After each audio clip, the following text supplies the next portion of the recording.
हरे कृष्णा दोस्तों। अशोक वाटिका से रावण के चले जाने के बाद भयानक रूप वाली राक्षसियों ने माँ सीता को घेर लिया और उन्हें अनेक प्रकार से डराने धमकाने लगी।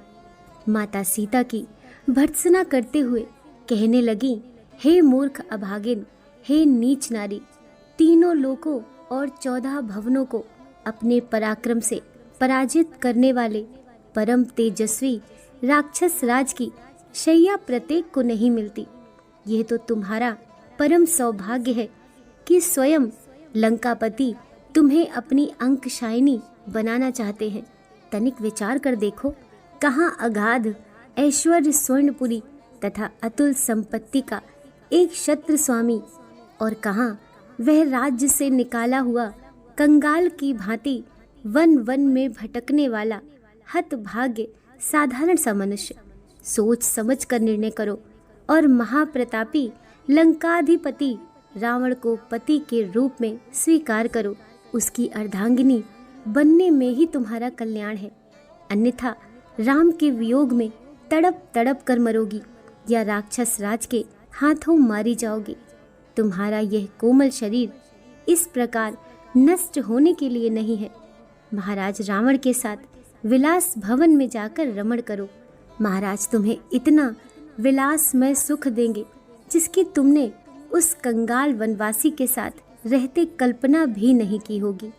राक्षसियों की ये बातें सुनकर कमल नयनी सीता जी ने अश्रुपूर्ण नेत्रों से उनकी ओर देखकर कहा, तुम सबका यह लोक विरोध एवं पाप पूर्ण प्रस्ताव मेरे हृदय में क्षण मात्र को भी ठहर नहीं पाता। एक मानव कन्या किसी राक्षस की भार्या नहीं हो सकती। तुम सब लोग भले ही मुझे खा जाओ, किंतु मैं तुम्हारी बात नहीं मान सकती। मेरे पति दीन हो अथवा राज्यहीन हो, वे ही मेरे स्वामी हैं और मैं सदा उन्हीं में अनुरक्त हूँ तथा आगे भी रहूँगी। जैसे महाभागा शशि इंद्र में, अरुंधति महर्षि वशिष्ठ में, रोहिणी चंद्र में, सावित्री सत्यवान में, मदयंती सौदास में, केशनी सगर में और दमयंती नल में अनुराग रखती हैं, वैसे ही मैं भी अपने पति श्री राम में अनुरक्त हूँ। माता सीता के वचन सुनकर राक्षसियों के क्रोध की सीमा न रही।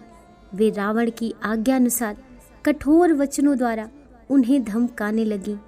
अशोक वृक्ष में चुपचाप छिपे बैठे हुए हनुमान जी माता सीता को फटकारती हुई राक्षसियों की बातें सुनते रहे। वे सब राक्षसियां कुपित होकर कांपती हुई सीता जी पर चारों ओर से टूट पड़ी। उनका क्रोध बहुत बढ़ा हुआ था। राक्षसों के बारंबार धमकाने पर सवांग सुंदरी कल्याणी सीता जी अपने आंसू पोंछती हुई उसी अशोक वृक्ष के नीचे चली आईं जिस पर हनुमान जी बैठे थे। सुख सागर में डूबी हुई विशाल लोचना वैदेही वहां चुपचाप बैठ गईं। वे अत्यंत दीन और दुर्बल हो गई थीं तथा उनके वस्त्र मलिन हो चुके थे। विकराल राक्षसियां फिर उन्हें घेर कर तरह तरह से धमकाने लगीं। विकराल रूप वाली राक्षसियों के द्वारा इस प्रकार से धमकाए जाने पर देवकन्या के समान सुंदरी सीता जी धैर्य छोड़कर रोने लगी। विलाप करते हुए वे कहने लगी, हे भगवान, अब यह विपत्ति सही नहीं जाती।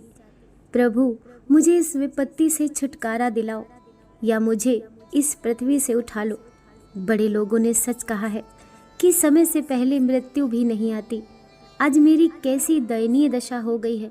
कहाँ अयोध्या का वह राज प्रसाद जहाँ मैं अपने परिजनों तथा पति के साथ अलौकिक सुख भोगती थी, और कहाँ यह दुद्रिन जब मैं पति से विमुक्त छल द्वारा हरी गई इन राक्षसों के फंदे में फंस गई, हिरनी की भांति दुखी हो रही हूँ। आज अपने प्राणेश्वर के बिना मैं जल से निकाली गई मछली की भांति तड़प रही हूँ। इतनी भयंकर वेदना सहकर भी मेरे प्राण नहीं निकल रहे हैं। आश्चर्य यह है कि मर्मांतक पीड़ा सहकर भी मेरा हृदय टुकड़े टुकड़े नहीं हो गया। मुझ जैसी अभागिनी कौन होगी जो अपने प्राणाधिक प्रियतम से बिछड़ कर भी अपने प्राणों को संजोए बैठी है।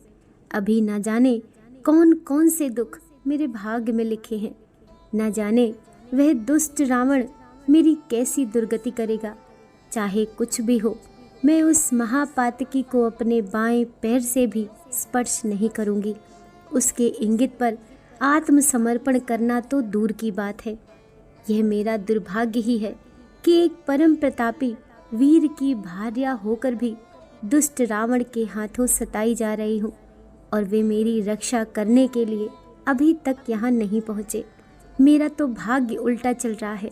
यदि परोपकारी जटायु राज इस नीच के हाथों न मारे जाते तो वे अवश्य राघव को मेरा पता बता देते और वे आकर रावण का विनाश करके मुझे इस भयानक यातना से मुक्ति दिलाते। परंतु मेरा मन कह रहा है कि दुष्ट रावण के पापों का घड़ा भरने वाला है। अब उसका अंत अधिक दूर नहीं है। वे अवश्य ही मेरे पति के हाथों मारा जाएगा। उनके तीक्ष्ण बाण लंका को लंपट राक्षसों के अधिपत्य से मुक्त करके अवश्य मेरा उद्धार करेंगे। किंतु उनकी प्रतीक्षा करते करते मुझे इतने दिन हो गए और वे अभी तक नहीं आए।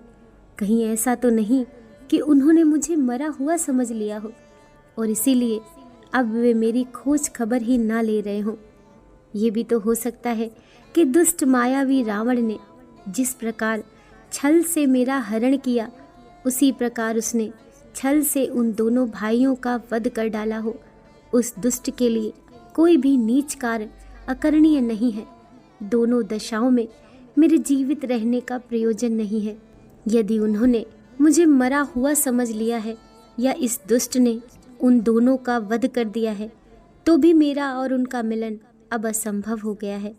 जब मैं अपने प्राणेश्वर से नहीं मिल सकती तो मेरा जीवित रहना व्यर्थ है। मैं अभी इसी समय अपने प्राणों का उत्सर्ग करूंगी। माता सीता के निराशा भरे वचनों को सुनकर पवन पुत्र हनुमान अपने मन में विचार करने लगे कि अब इस बात में कोई संदेह नहीं है कि ये ही जनक नंदिनी जानकी हैं जो अपने पति के वियोग में व्याकुल हो रही हैं। यही वह समय है जब इन्हें धैर्य की सबसे अधिक आवश्यकता है। दोस्तों, प्रसंग पसंद आया हो तो लाइक कीजिए, चैनल को सब्सक्राइब कीजिए। मिलते हैं अगली वीडियो के साथ।